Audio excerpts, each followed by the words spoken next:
Bom, pessoal, está aqui o grupo que fez a montagem do Leproso da cidade de Aosta. A gente gostaria de falar com vocês sobre um pouco sobre o processo que foi da montagem do espetáculo, do porquê disso tudo. É um bate-papo rápido para que vocês possam apreciar ainda mais o vídeo que a gente está colocando no ar para vocês. A ideia inicial partiu da conversa minha com a Manuela, é um projeto dela, onde, como de praxe, eu sempre gosto de trazer para a cena alguma história que tenha que ponha as pessoas para pensar, né? Que faça diferença, que tenha uma conotação mais social, temas que são preponderantes mesmo, não o teatro como apenas diversão, mas também que faça o teatro, eduque, faça diferença para as pessoas. E quando eu conheço esse texto há muito tempo, foi até o Ítalo que me apresentou esse texto, eu já tinha vontade de montar há algum tempo, e é um assunto que para a gente aqui de Betim é muito pertinente, já que fala da questão da hanseníase, né? Nós optamos por montar um texto com o título original, que é o Leproso da cidade de Aosta, apesar de leproso ser uma palavra politicamente incorreta, né? Justamente para chamar a atenção sobre a doença. É um texto escrito no século XIX, a primeira publicação dele é de 1811, Xavier de Mestre, é um autor francês, e na verdade ele não é uma peça de teatro, ele é um conto dialogado, muito fácil de ser adaptado para o teatro. E falar disso na cidade, a gente não podia ser diferente, porque nós temos a colônia aqui, né?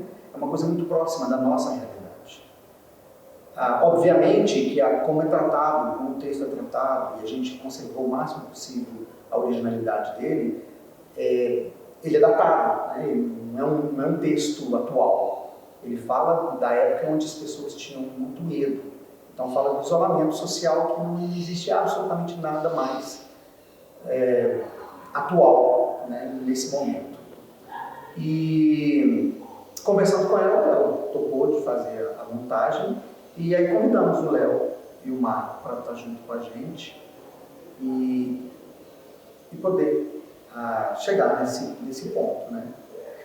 E como o texto é um texto muito lento, né, o andamento do conto, do texto, ele é lento, eu optei por buscar essa lentidão quase como um personagem dentro da montagem.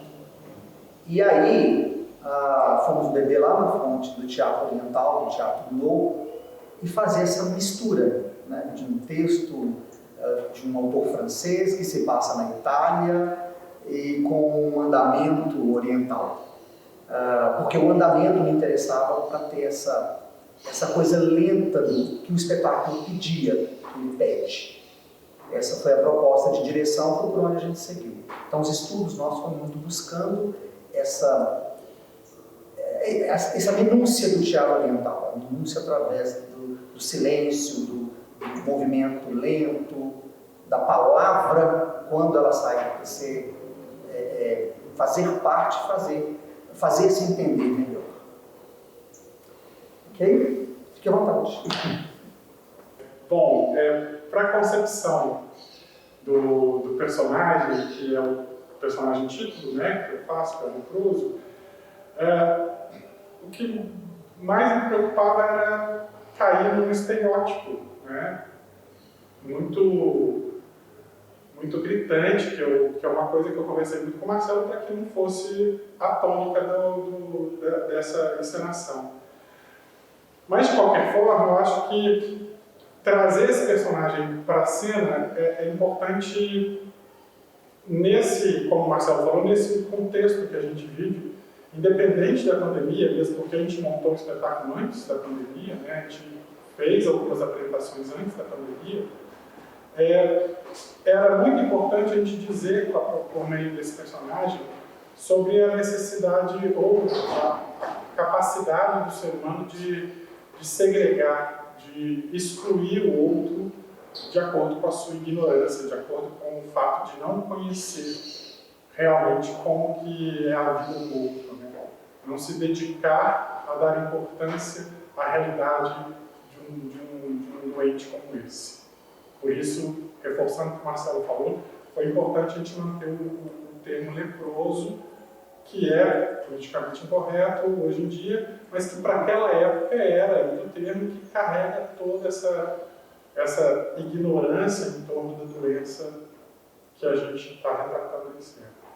Então, isso tudo contribuiu para que eu tentasse desenvolver um personagem menos estereotipado possível, mas carregado com tudo que o espetáculo e o Marcelo pediam, que era justamente dessa lentidão, da movimentação, dos gestos, que são condizentes com o tempo desse personagem que está isolado o tempo inteiro ali naquele espaço, e o tempo para ele se torna diferenciado com relação a todos nós, né?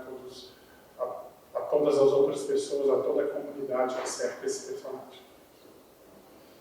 Bom, para a construção desse soldado, eu tentei buscar um pouco de livro, filme, e sempre o soldado está atrelado a essa ideia da solidão, né? De estar ali sozinho, sem a família. E aí, quando ele se depara com um leproso, né, termo utilizado no espetáculo, eu comecei a querer entender como que era me aproximar, né, um soldado aproximar e conversar, porque naquela época as pessoas corriam, as pessoas se afastavam. Fui conversar com os meus avós como que era no tempo deles, essa questão da lepra também, e eles falaram muito que quando chegava no portão, todo mundo corria para dentro de casa e fechava. Então, como que é isso? As pessoas correm disso, e esse personagem ele vai querer conversar, ele vai querer dialogar, vai querer entender e vai querer comparar também, de certa forma, essa solidão que ele vive com a solidão desse leproso também, que as pessoas fogem dele esse tempo todo.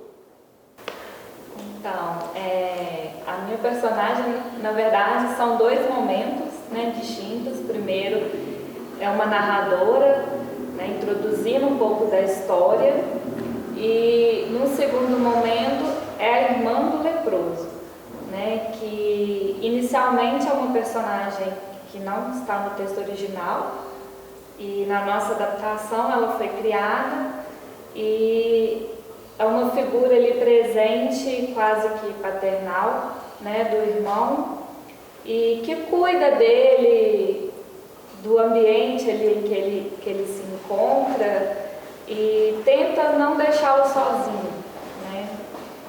E nas nossas adaptações também, como o texto tem um fundo bem religioso, assim, uma pegada religiosa, a gente fez essa adaptação, introduziu um trecho do livro de Jó, né, para dar mais essa dinâmica dessa religiosidade.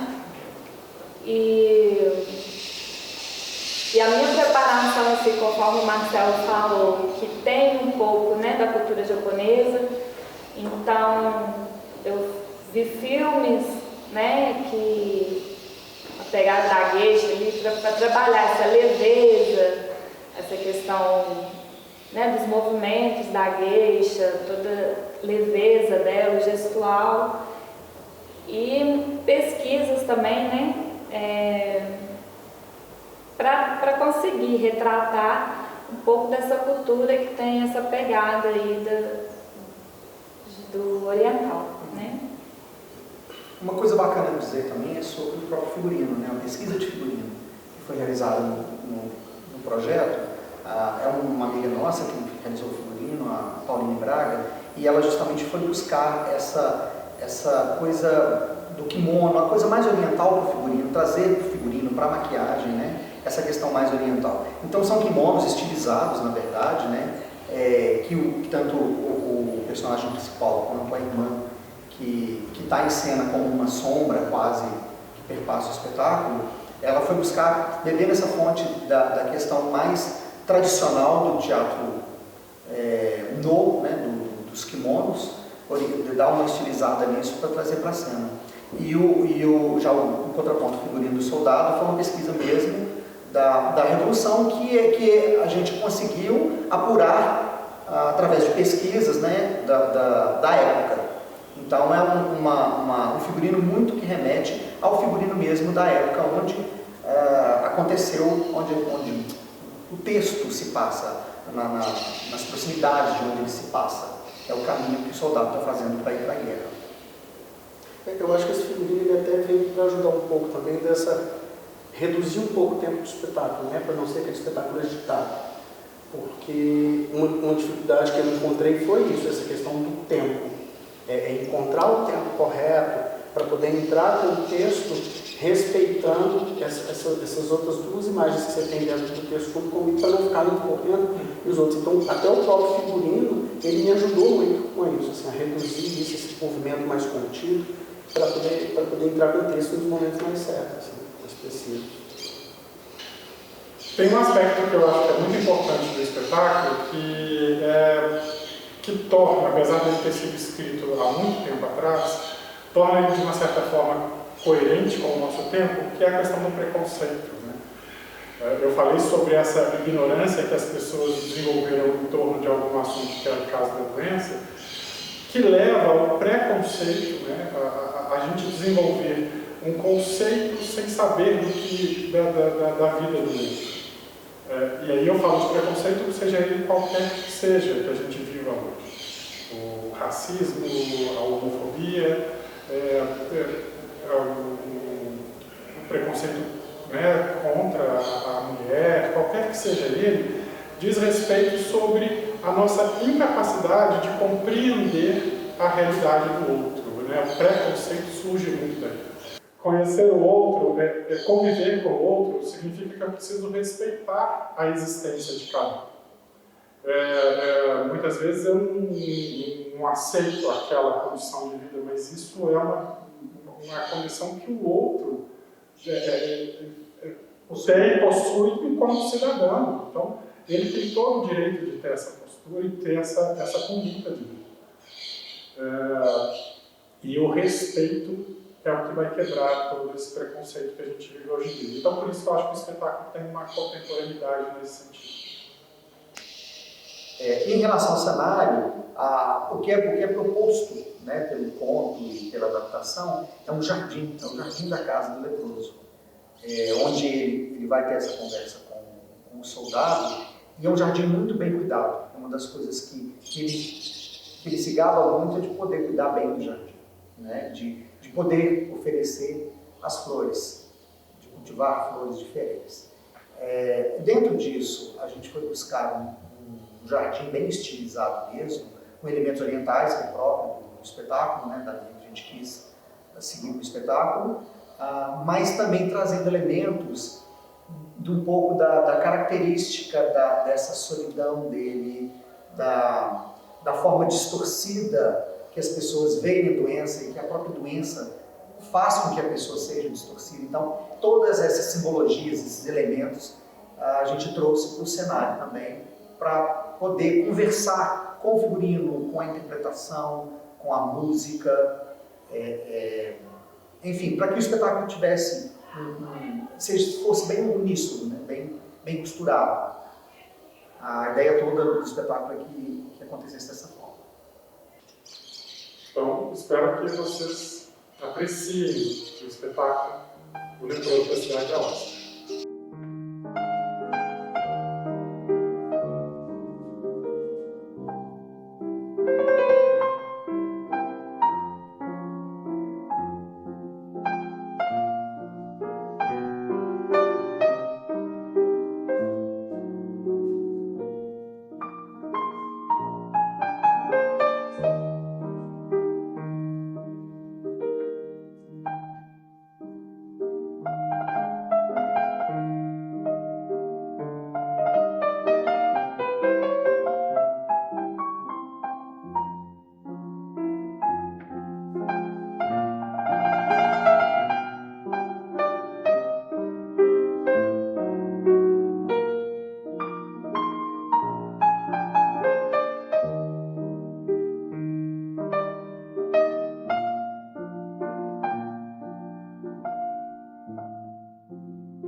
cidade de Aosta se localiza na Bela Itália. No período romano, era conhecida como Augusta Pretória Salassol. A parte meridional da cidade é quase deserta. Parece até que nunca foi habitada. Vemos aqui campos de agricultura com plantações imensas. Contudo, essa região solitária pode interessar alguns viajantes. Na entrada da cidade estão as ruínas de um antigo castelo, onde, segundo a população, um conde, no furor de ciúmes, deixou morrer de fome a própria esposa. Por isso, o nome Bramafã, que significa grito de fome, foi dado a esse castelo pela população do local. Aqui atrás há uma torre quadrangular, chamada Torre do Terror, porque o povo acredita que ela era habitada por espíritos. As velhas da cidade se recordam de ver uma mulher branca sair de lá com uma lâmpada na mão. Há 15 anos, o governo a restaurou e cercou-a de muros, para dar de abrigo a um leproso, separando-o da sociedade. Um hospital foi incumbido de fornecer alimentos, roupas e material para o cultivo desse jardim. Ele vive aqui sozinho, há muito tempo, sem ver ninguém. A não ser o padre de vez em quando e todo mês o homem que vem lhe trazer as provisões de que necessita. Mas hoje, por causa da guerra nos Alpes, um militar que passava por acaso em frente ao jardim do leproso parou para apreciar as flores.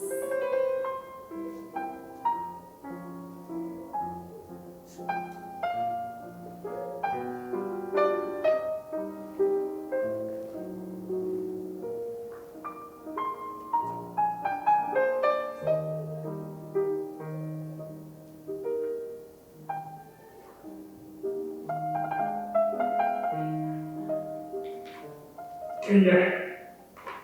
O que deseja?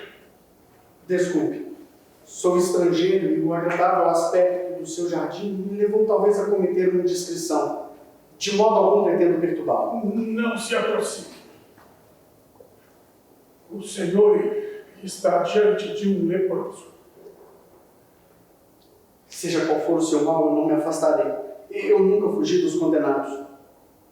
Agora, se minha presença o importuna, eu estou pronto a retirar-me. Bem-vindo seja. E fique se for capaz. Depois de me olhar. Ficarei se o senhor aceitar a visita de um homem trazido aqui pelo acaso. Interesse. Eu nunca despertei senão piedade. Ficarei feliz se puder lhe oferecer algum consolo. Com alegria. É sempre um grande consolo ouvir o som da voz humana. Permita-me então conversar alguns momentos com o senhor. Se isso lhe dá prazer.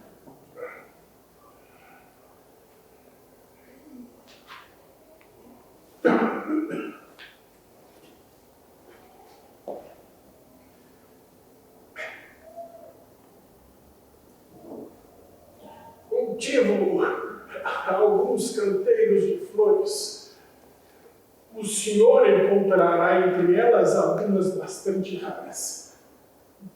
Obtive as sementes que brotam espontaneamente dos Alpes e dobrei o número delas. Vejo aqui flores que nunca vi antes.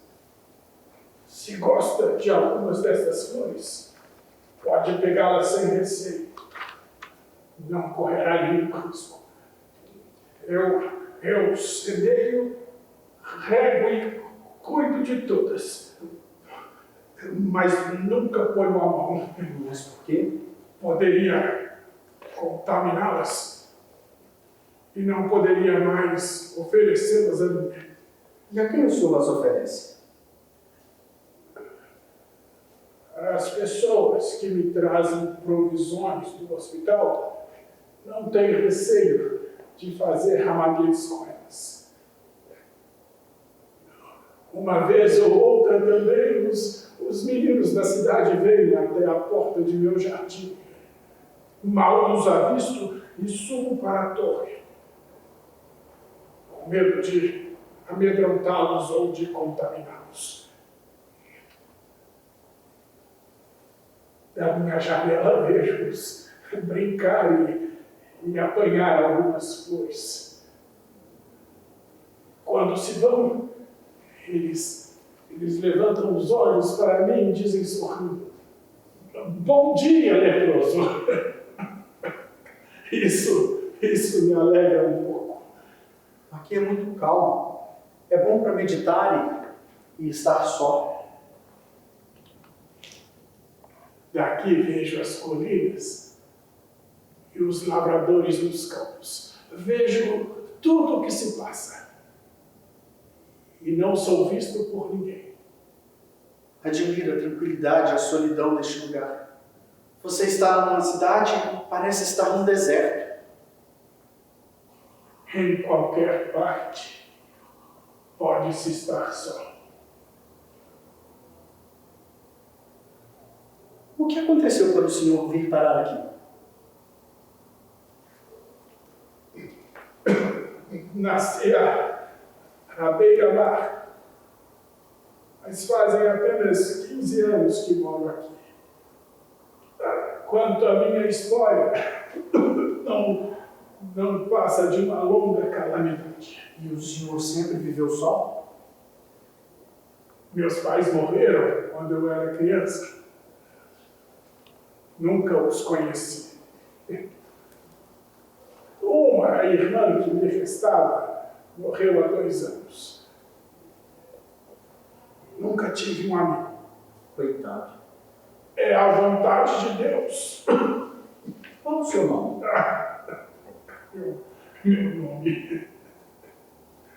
Meu nome é terrível. Chamo-me o leproso. Ninguém neste mundo sabe o nome que recebi de minha família. Sou o leproso. Eis o título que a benevolência dos homens me deu. Essa irmã que perdeu, ela morava aqui com o senhor? Viveu 5 anos aqui comigo. Tão desgraçada quanto eu. Compartilhava as minhas dores e eu procurava amenizar as suas.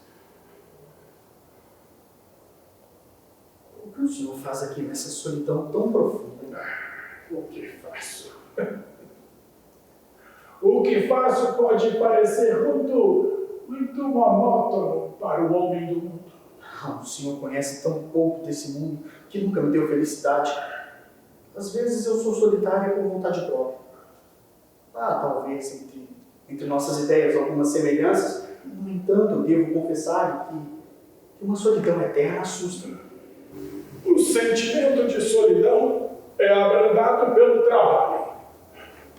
O homem que trabalha nunca é inteiramente desgraçado. E eu sou a prova disso. Durante o verão, a cultura de meu pomar e de meu jardim me ocupa suficientemente. Pelo inverno, eu faço cestas e esteiras. Trabalho no feitio das minhas vestes e preparo todos os dias o meu alimento. Enfim, e a oração, ela me enche os momentos de lazer. O ano se vai e me parece ter sido muito curto. Deveria parecer um século. Os sofrimentos tornam as horas aparentemente longas. Mas, na verdade, os anos voam sempre com a mesma rapidez. Ainda existe, no último caso do infortúnio, o prazer de existir e respirar. Basta olhar a natureza. Às vezes eu sinto algo semelhante quando o sofrimento aparece. Então olhar as coisas e as pessoas me servem de consolo. Aí eu penso que todos os seres da criação é como se fossem amigos que Deus me deu. Eu gosto de contemplar as montanhas longínquas que se confundem com o céu azul do horizonte.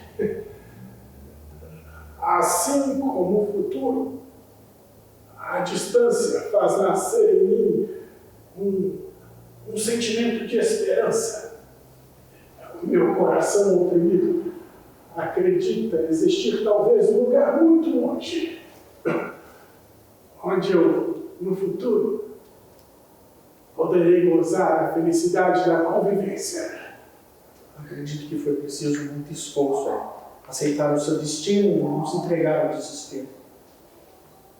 Minha vida é feita em lutas contínuas. E os socorros da fé nem sempre são suficientes para reprimir meus desejos. Se eu pudesse dar a mão da ideia que tenho, todos os seus tormentos se dissipariam. Apesar de alguns livros me ensinarem sobre a maldade dos homens, meu coração se recusa a acreditar.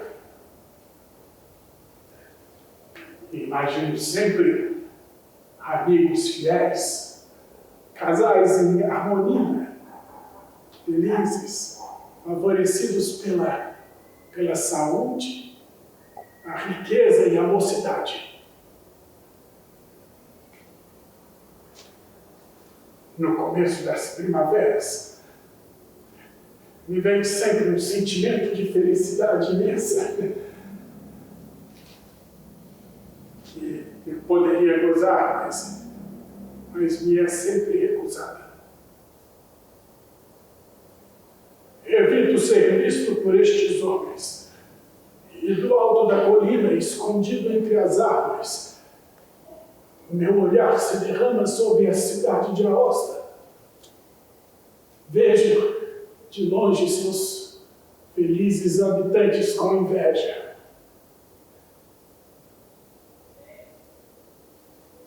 Às vezes eu abraço as árvores, pedindo a Deus que as dê vida e me dê um amigo.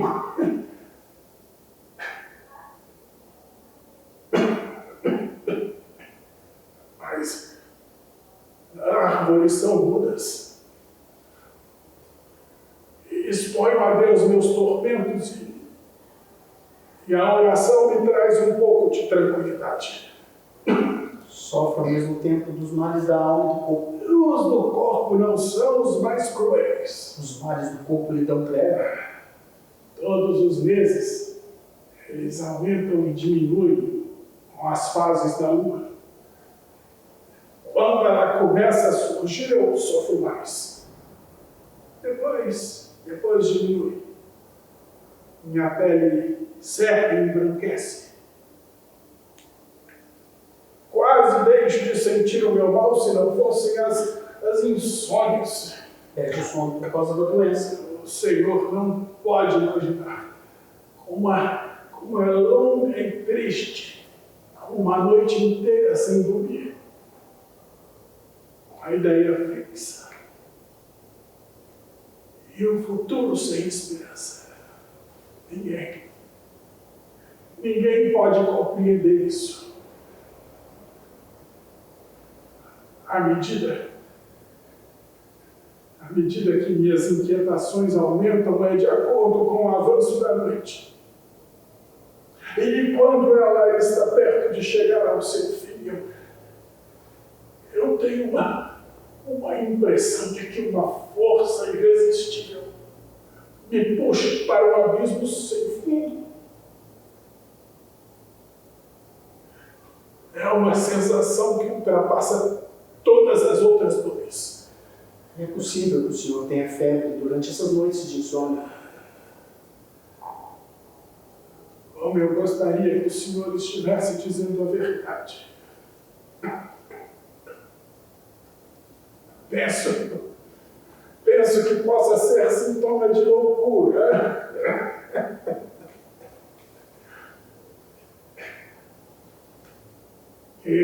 Deus que seja somente febre.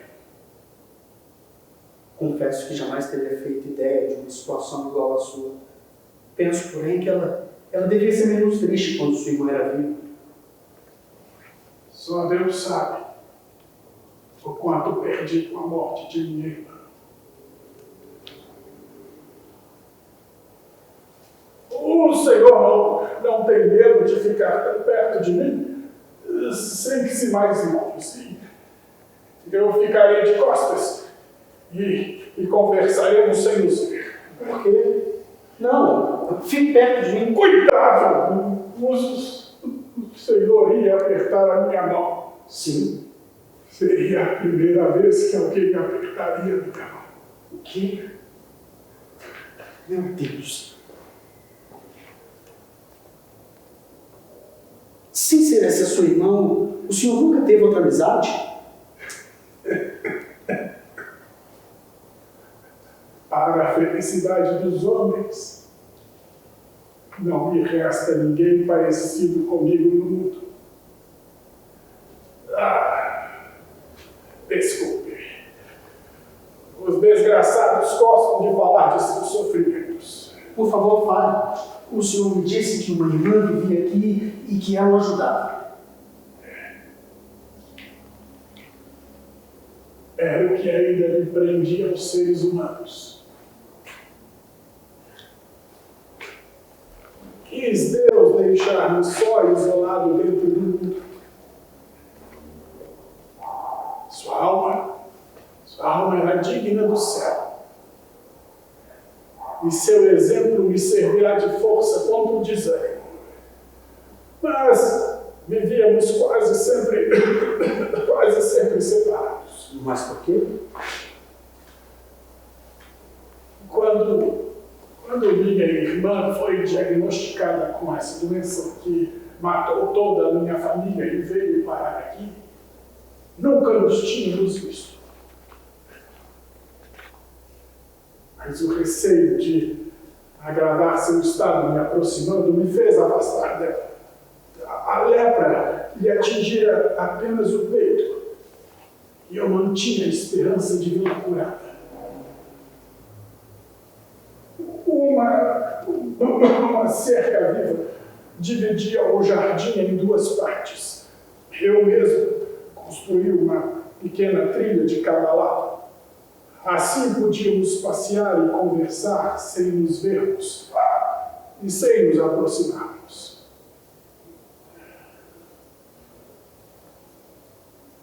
Pelo menos eu não era só. A presença de minha irmã aqui trazia vida a este lugar.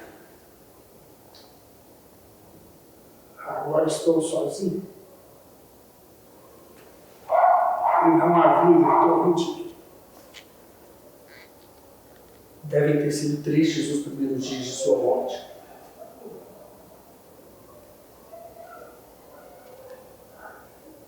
Eu estive a ponto de enlouquecer. Este foi e sempre será um período muito triste para mim. Ele me faz lembrar a maior das minhas desgraças. E o crime que por um triz não cometi. Crime?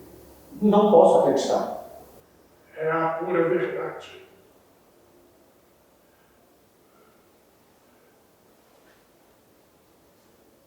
Já desde antes, surgiu-me a ideia de deixar voluntariamente a vida. Contudo, o temor a Deus me levar à rebelião. Desde alguns anos vivia em nossa companhia um cãozinho. Minha irmã gostava dele. E depois da morte dela, o pobre animal era um verdadeiro consolo para a casa do leproso. Ele fora enxotado por toda a gente por ser muito feio. Mas era um tesouro para este lugar.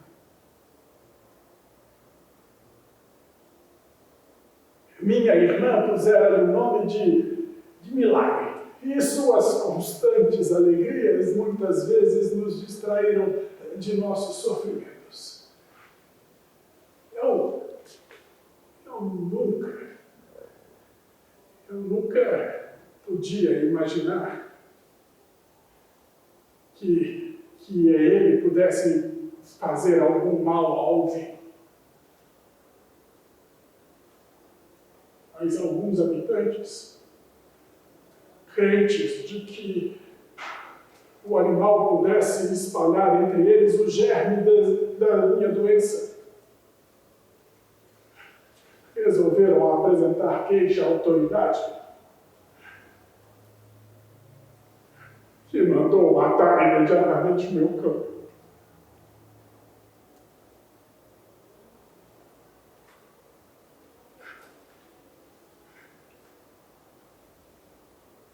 Vieram alguns soldados junto com outros habitantes. Amarraram-lhe uma corda no pescoço e o arrastaram da porta do meu jardim. Ao olhá-lo mais uma vez, vi-o voltar os olhos para mim pedindo um socorro que eu não podia dar.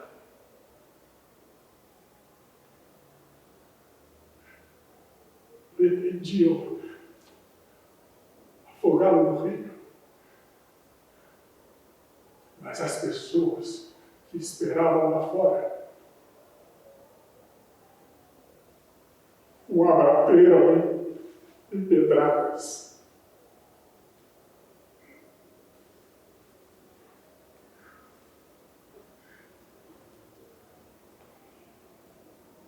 Eu ouvi seus gritos mais morto que vivo.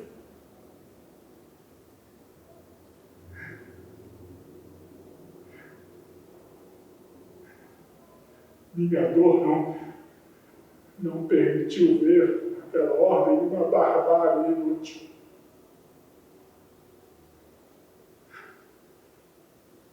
Era o último ser vivo que me arrancaram.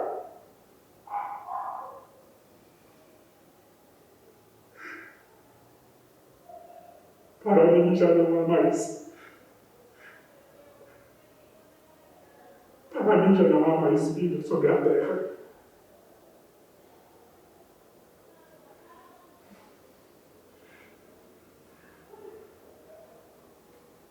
O desejo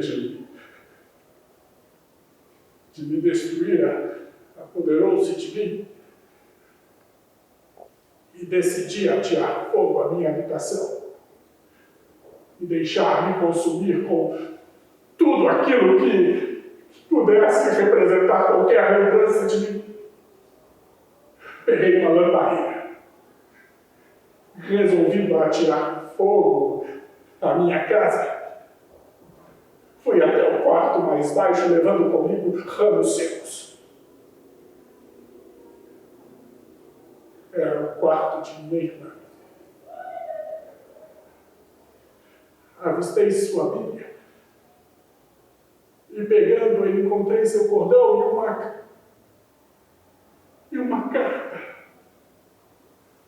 Uma carta lacrada que ela me deixara. Abria e lia as palavras que ficarão gravadas eternamente em minha memória. Meu irmão, tenho de deixar-te em breve, mas não te abandonarei. Do céu, para onde espero ir, velarei por ti. Implorarei a Deus que lhe ajude a suportar a vida com resignação, até que lhe apraze reunir-nos num outro mundo.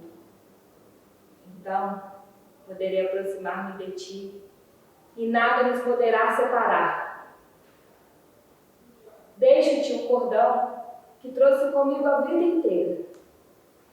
Ele muitas vezes me serviu de alívio aos sofrimentos, e minhas lágrimas não conheceram outra testemunha senão ele. Recorda-te toda vez que o vires, de que meu último desejo foi que pudesses viver ou morrer como um bom cristão.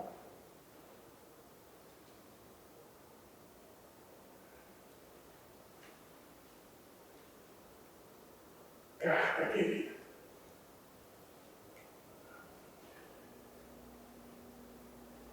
Eu sempre a levarei comigo. Levarei até a sepultura, pois ela me abrirá as portas do céu que meu crime teria fechado para sempre.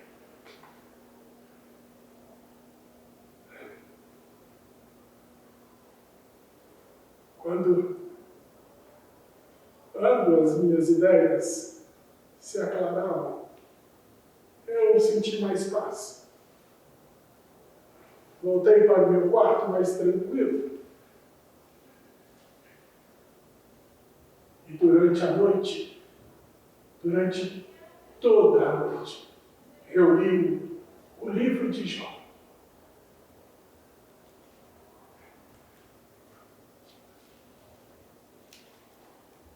Havia um homem cujo nome era Jó.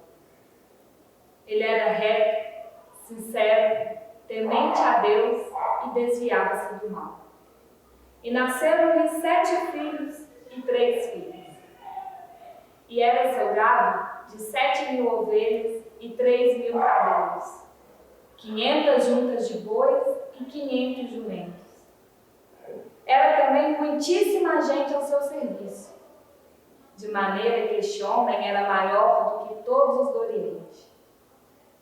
E vindo o dia em que os filhos e filhas de Deus vieram apresentar-se perante o Senhor, veio também Satanás entre eles.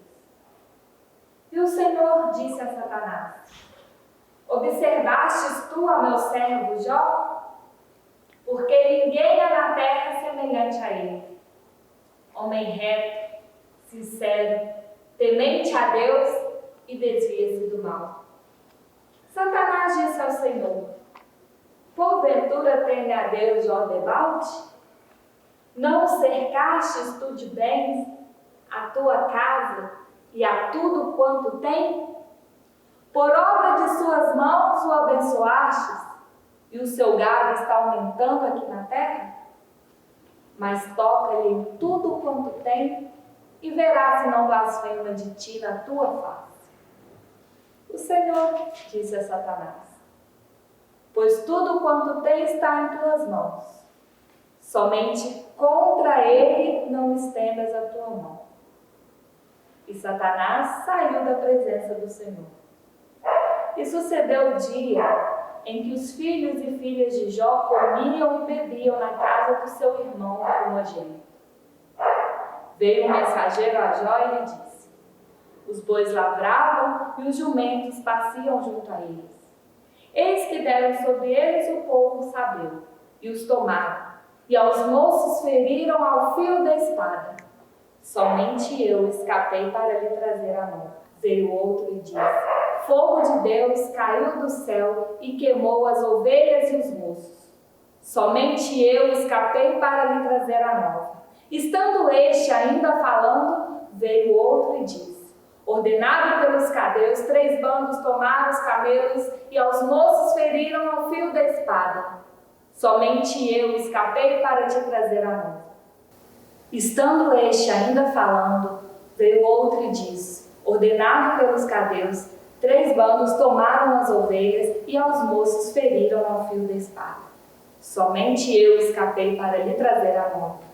Estando este ainda falando, veio outro e disse: estando teus filhos e tuas filhas comendo e bebendo na casa do seu primogênito, eis que grande vento sobreveio da além do deserto e deu nos 4 cantos da casa, a qual caiu sobre ele e todos morreram. Somente eu escapei para lhe trazer a nova. Então Jó levantou-se, rasgou o seu manto, raspou sua cabeça e se lançou na terra, e adorou e disse: nu saí do ventre da minha mãe e nu tornarei para lá. O O Senhor o deu e o Senhor o tomou. Bendito seja o nome do Senhor. Em tudo isso, Jó não pecou, nem atribuiu a Deus coisa alguma.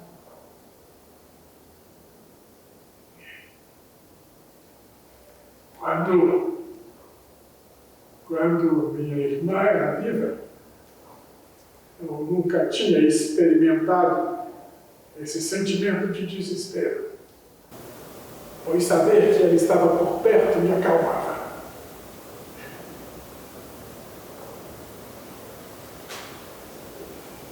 Deus te livre, estrangeiro, de ter que ser obrigado a viver só.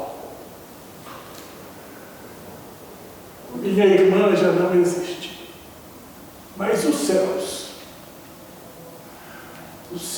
me darão forças para suportar corajosamente a vida até o fim. Quantos anos tinha sua irmã quando morreu? Apenas 25 anos. Mas seus sofrimentos faziam aparecer mais velha. Apesar da doença que a levou e que alterou suas feições, ainda seria bela, se não fosse sua palidez. Era a imagem viva da morte. Morreu muito jovem. Seu corpo, frágil e delicado, não podia suportar tantos males.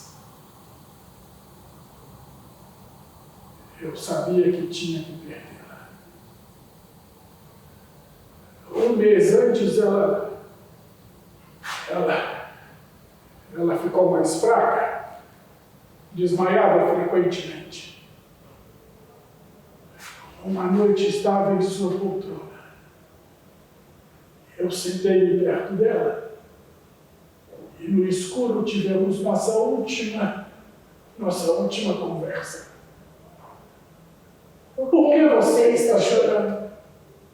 Por que essa aflição? Morrendo, eu não te abandonarei. Estarei contigo em todos os momentos.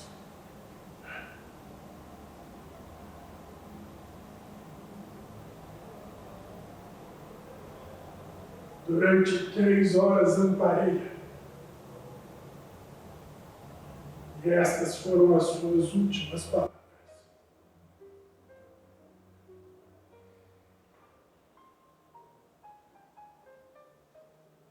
Enfim, ela se foi docemente.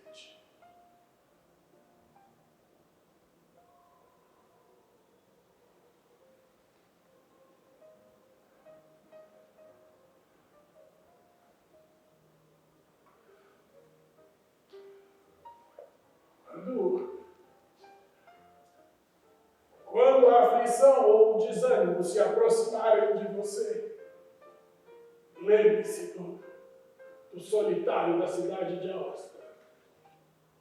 Assim, espero que sua visita não tenha sido inútil.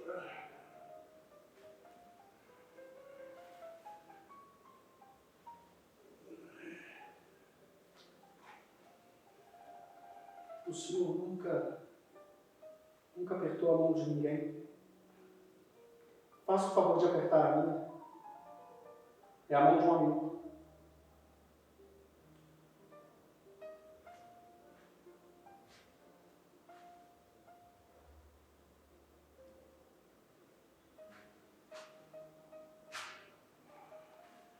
Então, um outro favor.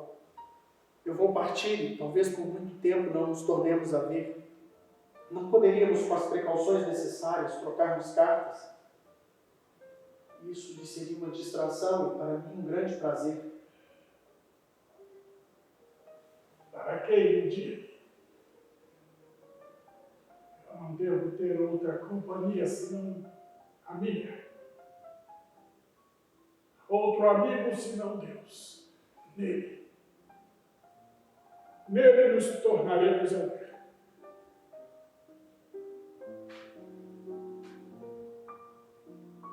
Adeus, meu soldado. Adeus para sempre.